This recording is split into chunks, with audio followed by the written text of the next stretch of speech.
Right, అందరికీ నమస్తే. గత వారం రోజులుగా తెలంగాణ రాజకీయాలు హీటెక్కించినటువంటి విషయం ఏదైనా ఉంది అని అంటే బండి సంజయ్ కొడుకు బండి భగీరథ్ మీద పడినటువంటి ఫోక్సో కేసు గురించి. సో ఎక్కడ సోషల్ మీడియాలో చూసినా, పేపర్లో చూసినా, మెయిన్ ఛానల్లో చూసినా, ఎందులో చూసినా ఇదే టాపిక్. కొంతమంది వీళ్ళకి ఫేవర్గా మాట్లాడితే మరికొంతమంది ఎవరైతే లేడీస్ ఉన్నారో వాళ్ళకి ఫేవర్గా మాట్లాడుతూ ఉన్నారు. టోటల్గా బండి సంజయ్ కేంద్ర మంత్రి కాబట్టి ఆయనకి బెయిల్ ఇవ్వడానికి లేదా ఆయన ఇప్పటి వరకు అరెస్ట్ చేయకపోవడానికి కొన్ని కారణాలు ఉన్నాయి అనేది బాగా ప్రచారం. అసలు బాగా ఒక దుమ్ము రేపుతున్నటువంటి విషయం ఏదైనా ఉందంటే అది అదే. ఎందుకంటే ప్రతి ఒక్కరి నోట ఇప్పుడు తెలంగాణకు సంబంధించినటువంటి కొంతమంది జర్నలిస్టులు కూడా దీని మీద పర్టికులర్గా ప్రెస్ క్లబ్లో కూర్చొని మాట్లాడినటువంటి అంశాలు కూడా పర్టికులర్గా ఉన్నాయి. ఫైనల్లీ బెయిల్ వస్తుందా రాదా, ఆయన మధ్యంతర బెయిల్ కోసం పిటిషన్ వేసుకున్నాడు భగీరథ్. మరి బెయిల్ వస్తుందా రాదా అనే విషయం గురించి కూడా కోర్టు జస్టిస్ ఎవరైతే ఉన్నారో ఆయన మీద కూడా ఆయన తూర్పు కాపు సామాజిక వర్గానికి చెందినవాడు కాబట్టి ఆయన వాళ్ళకి ఫేవర్గానే నిలబడతాడు అనే వాదనలు కూడా విన్నాం. ఎందుకంటే సోషల్ మీడియా వచ్చిన తర్వాత నిజమెంత అబద్ధం ఎంత, అసలు ఏది మనం మాట్లాడాలి ఏది మనం మాట్లాడొద్దు అనే విచక్షణ కూడా లేకుండా ఇష్టం వచ్చినట్టుగా అరే మైనర్ బాలిక ఫోటోలు ఎట్లా షేర్ చేస్తారు, అసలు షేర్ చేయొద్దు కదా అనే అంశాన్ని కూడా ఎవరు గుర్తుండట్లేదు. షేర్ చేస్తే వాళ్ళ మీద కూడా ఫోక్సో లాంటి ఒక దారుణమైన కేసు పడుతుంది. సో రేపన్న రోజు వాళ్ళకు కూడా పరిస్థితులు ఇబ్బందిగా మారుతాయంటే కూడా వాళ్ళు ఎవరు అర్థం చేసుకునే పరిస్థితి లేదు. సోషల్ మీడియాని మంచిగా వాడుతూనే ఇటు చెడుగా కూడా వాడుతున్న పరిస్థితి చాలా ఎక్కువగా కనిపిస్తాం. సరే, ఫైనల్గా నిన్న అర్ధరాత్రి వరకు హైకోర్టులోనే ఈ కేసు ఏదైతే ఉందో దీని మీద విచారణ జరిగింది. నిన్న అర్ధరాత్రి వరకు అంటే సుమారుగా 12-12:30 గంటల వరకు విచారణ జరిగింది. ఫైనల్గా ఏం జరిగింది అంటే మధ్యంతర బెయిల్ ఇవ్వడానికి కుదరదు అని చెప్పడం జరిగింది.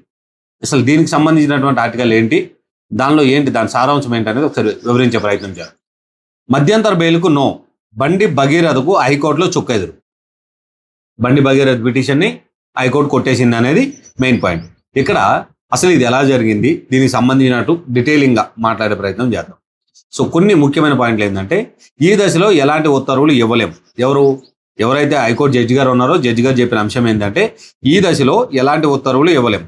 పిటిషన్పై అర్ధరాత్రి వరకు వాదోపవాదాలు, 12 గంటలకు తీర్పు రిజర్వ్ చేసినట్లు ప్రకటించిన న్యాయస్థానం.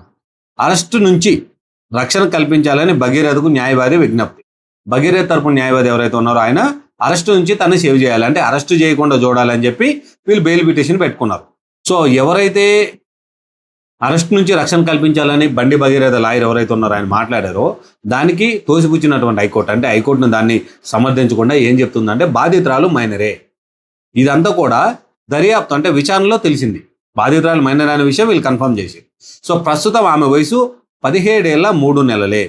పుట్టిన తేదీలు 10వ తరగతి సర్టిఫికేట్లను సమర్పించిన పిపి పల్లె నాగేశ్వరరావు. సోషల్ మీడియాలో నాపై ఆరోపణల జస్టిస్ టి మాధవీదేవి అభ్యంతరం.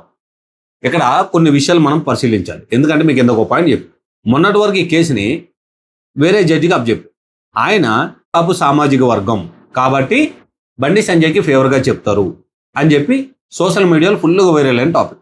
ఇప్పుడు మాధవీదేవి గారి బెంచ్కే ఆ కేసుని షిఫ్ట్ చేశారు. మాధవీదేవి గారి మీద కూడా సోషల్ మీడియాలో ఇలాంటి ఆరోపణలు చాలా వచ్చాయి. సో ఆమె ఆ విషయాన్ని కూడా పరిగణలోకి తీసుకుంది, ఆమె ఆ విషయాన్ని కూడా కన్ఫర్మ్ చేసుకుంది. ఇక్కడ చెప్పడం జరిగింది.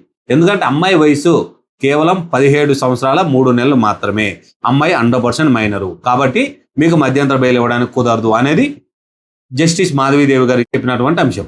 అయితే ఇక్కడ అమ్మాయి తల్లికి సంబంధించి కూడా కొన్ని పాయింట్లు రాసుకుంటూ వచ్చారు. సో ఆ పాయింట్లు ఏమున్నాయనంటే నా కూతురు పరిస్థితి చూస్తే ఆందోళనగా ఉంది, నా కూతురు పరిస్థితి అయితే అంత బాగాలేదని చెప్పి వాళ్ళ తల్లి చెప్తుంది. భగీరథే అన్నాడంటే అర్థం చేసుకోండి, మేము పెంచిన చెలాకి పిల్ల మాకు లేదు. ఠానాలో ఆ 5 గంటల ఆవేదన భరితం. ఠానాలో అంటే పోలీస్ స్టేషన్లో ఆ రోజు వీళ్ళు కేసు పెట్టడానికి వెళ్ళినప్పుడు సుమారుగా 5 గంటల సేపు కూర్చోబెట్టారు తప్ప కేసును తీసుకోలేదు అనేది ఒక అంశం బాగా వైరల్ అయింది కదా.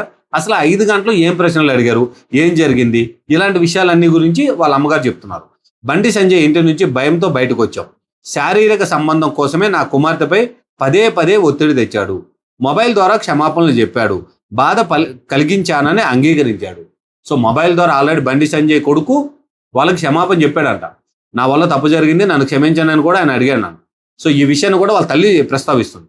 భగీరథ్ స్వేచ్ఛగా తిరగడం బాధేస్తుంది, విచారణ నిష్పక్షపాతంగా స్వతంత్రంగా న్యాయబద్ధంగా జరగాలి. ఇక్కడ తల్లి ఏం కోరుకుంటుంది అని అంటే, బండి భగీరథని ఇంకా అరెస్ట్ చేయలేదు, ఆడ ఇంకా బయటే తిరుగుతూ ఉన్నాడు, నా కూతురు ఎంత మానసిక క్షోభని అనుభవించింది, అలానే మేము మాకు అన్యాయం జరిగిందని పోలీస్ స్టేషన్కి వెళ్తే మమ్మల్ని 5 గంటల సేపు కూర్చోబెట్టి విచారించారు తప్పితే కేసు తీసుకోలేదు, లాస్ట్ మినిట్లో కేసు తీసుకున్నారు అనే అంశం ఆమె ప్రస్తావిస్తుంది. బాలిక తల్లి బహిరంగంగా లేఖ విడుదల చేసింది. కొత్త అంశం ఒకటి ఉంది. బాధితురాలు మైనరే అని చెప్పి నిర్ధారించింది ఎవరు? డీసీపీ. సో డీసీపీ బాధితురాలు మైనర్, ఎందుకంటే డీసీపీ స్వయంగా తనే వాళ్ళ ఇంటికి వెళ్ళి 1-to-1 విచారణ జరిపించింది. ఒక 2 గంటల సేపు వాళ్ళిద్దరు మాట్లాడారు. ఆ మాటల్లో వాళ్ళు కన్ఫర్మ్ చేసుకుంది ఏంటంటే అమ్మాయి మైనరే అని చెప్పి వీళ్ళు కోర్టుకి అవి సబ్మిట్ చేసేది. సో దీనిపై విచారణకు రమ్మని చెప్పి భగీరథ పిలిస్తే భగీరథ రాలేదు విచారణ. ఈ టైంలో ఏం జరిగిందంటే బండి సంజయ్ వాళ్ళ అమ్మగారికి, అంటే కేంద్ర మంత్రి బండి సంజయ్ గారి తల్లికి గుండెపోటు వచ్చిందన్న. సో ఈ విషయం కూడా ఇందులో ప్రస్తావించడం జరిగింది. ఇక సోషల్ మీడియాకు సంబంధించినటువంటి ఎవరైతే ఆ సోషల్ మీడియాలో ఈ బాలిక ఫోటోలు కానీ ఆమె తల్లిదండ్రుల ఫోటోలు కానీ వీడియోలు కానీ వేసారో వాళ్ళ మీద కూడా కేసులు నమోదు చేశారు. సుమారుగా 41 యూట్యూబ్ ఛానళ్ళ మీద కేసులు అయ్యి 41 సోషల్ మీడియా అకౌంట్లు గుర్తించి వాళ్ళ మీద కూడా కేసులు నమోదు చేశారన్న. ఇంకా భగీరథ్ కేసులో బండి సంజయ్ పేరు వాడొద్దు, సోషల్ మీడియాలో ఆయనపై వచ్చిన కథనాలను 26 లోపు తొలగించాలి, సిటీ సివిల్ కోర్టు ఆదేశం. సిటీ సివిల్ కోర్టు ఏం చెప్తుంది అంటే బండి సంజయ్ కూడా తన పిటిషన్ ఒకటి వేసుకున్నట్టు ఉన్నారు. ఏమని? నేనే ఏదో వాంటెడ్లీ తప్పు చేయించినట్టుగా నా గురించి మాట్లాడుతున్నారు, దయచేసి ఆ కేసులో నన్ను ఇన్వాల్వ్ చేయకండి, అంటే నా పేరుని ప్రస్తావించడం తగ్గించండి అని చెప్పి సోషల్ మీడియాలో ఇది చాలా బాగా వైరల్గా జరుగుతుంది. 26 వరకు టైం ఇస్తున్నాము, ఇంత లోపల ఇవన్నీ తీసేయాలి అనే అంశాన్ని వాళ్ళు చెప్తున్నట్టుగా సిటీ సివిల్ కోర్టు ఆదేశాలు జారీ చేసి. అయితే ఇంతకీ ఏం జరిగింది అనే అంశాన్ని చూసుకున్నట్టయితే 2 ముక్కల్లో ఫినిష్ చేసే ప్రయత్నం చేద్దాం. కేంద్ర మంత్రి బండి సంజయ్ కుమారుడు బండి సాయి భగీరథకు హైకోర్టులో ఎలాంటి తక్షణ ఊరట లభించలేదు. మైనర్ బాలికను లైంగికంగా వేధించినట్లు పేట్ బషీరాబాద్ పోలీసులు నమోదు చేసిన పోక్సో కేసులో అరెస్టు చేయకుండా మధ్యంతర రక్షణ కల్పించడానికి హైకోర్టు నిరాకరించింది. బండి భగీరథ్ దాఖలు చేసినటువంటి ముందస్తు బెయిల్ పిటిషన్ను పై తీర్పు రిజర్వ్ చేయమని, ప్రస్తుత దశలో ఎలాంటి మధ్యంతర ఉత్తర్వులు ఇవ్వలేమని పేర్కొంది. ఈ నెల 21న అంటే గురువారం ముందస్తు బెయిల్ పిటిషన్పై తీర్పు వెలువరిస్తామని తెలిపింది. కనీసం ముందస్తు బెయిల్ పిటిషన్ను తీర్పు ఇచ్చే వరకు అరెస్టు నుంచి రక్షణ కల్పించాలని పోలీసులను కోరారు భగీరథ్కు సంబంధించినటువంటి లాయర్. ఇక్కడ మెయిన్ పాయింట్ అంటే సింపుల్గా దీన్ని ఒక 2 విషయాల్లో చెప్పినట్టయితే, వీళ్ళు ఏదైతే ముందస్తు బెయిల్ అరెస్ట్ చేయొద్దు అని చెప్పి బెయిల్ పెట్టుకున్నారో దాన్ని యాక్సెప్ట్ చేయలేదు. అలానే బెయిల్ కంప్లీట్గా బెయిల్ కావాలి ఆ కేసు నుంచి అని చెప్పి ఏదైతే ఉందో దాన్ని 21 గురువారం రోజు విచారణ జరిపిద్దామని చెప్పి దానికి టైం చెప్పడం జరిగింది. ఈ మధ్యలో బండి భగీరథ్ని అరెస్ట్ చేస్తారా పోలీసులు, చెయ్యరా, అసలు ఎందుకు బండి భగీరథ్ ఎక్కడి నుంచి ఈ టోటల్ సినారియోని నడిపిస్తున్నాడు అనే అంశం కూడా కాస్త ఈ గందరగోళానికి క్రియేట్ అవ్వడానికి కారణం కూడా ఇది ఒకటి. ఎందుకంటే నిన్న సీఎం గారు కూడా మాట్లాడుతూ బండి సంజయ్ బాధ్యత వహించి తన కొడుకుని తీసుకొచ్చి విచారణ కూర్చోబెట్టాల్సింది.